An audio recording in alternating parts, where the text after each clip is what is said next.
GST लागू होने के बाद पहले दिन दिल्ली के चांदनी चौक के सबसे बड़े इलेक्ट्रॉनिक मार्केट में क्या प्रतिक्रियाएं रही, ये जानने की कोशिश की जी मीडिया संवाददाता सर्वेश मिश्रा ने। हम इस समय खड़े हैं चांदनी चौक पे, जो सबसे बड़ी इलेक्ट्रॉनिक की मार्केट लाजपत राय मार्केट है, वहां पर हम आइए तमाम व्यवसायी हमारे साथ हैं, जिसमें रिटेलर भी हैं और थोक के भी हैं, उनसे हम जानने की कोशिश करते हैं।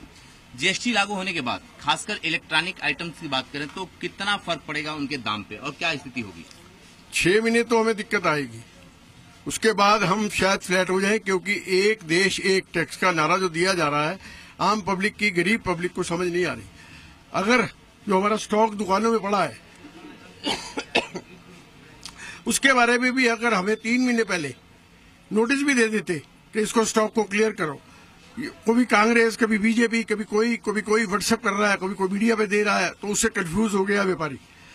खासकर 20 लाख से ऊपर वाला जो 20 से 75 के बीच में आया है, उससे हमारे जो टैक्सेशन खत्म हुई है, वो हमें समझने में कम से कम 6 महीने लगेंगे।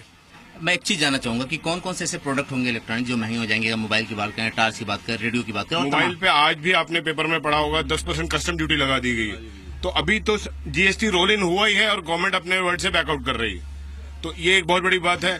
एक मुद्दा जो बहुत उछल के हमारे सामने आया कि हमारे कुछ कंपोनेंट्स को उठा के 28% पे ले गया, जिसके लिए हमने अलग अलग पैनल्स पे, अलग अलग पोर्टल्स पे ये बात उठाई है और उसकी तरफ से गवर्नमेंट का कोई पॉजिटिव रिस्पांस नहीं आया और कोई जस्टिफिकेशन नहीं है।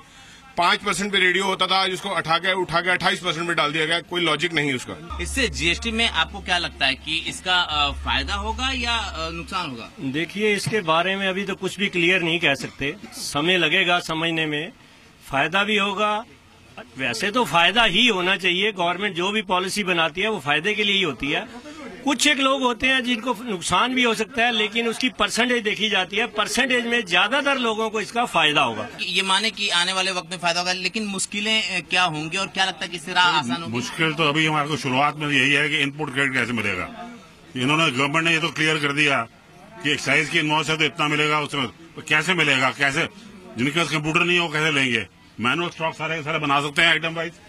10-10 हजार आइटम एक दुकानदार के पास है, कितने उसके स्टॉक बनाएगा और कैसे लेगा, कैसे आगे बढ़ेगा? कब तक बिलिंग नहीं होगी? जब तक क्रेडिट नहीं मिलेगा आगे कॉस्टिंग कैसे करेंगे?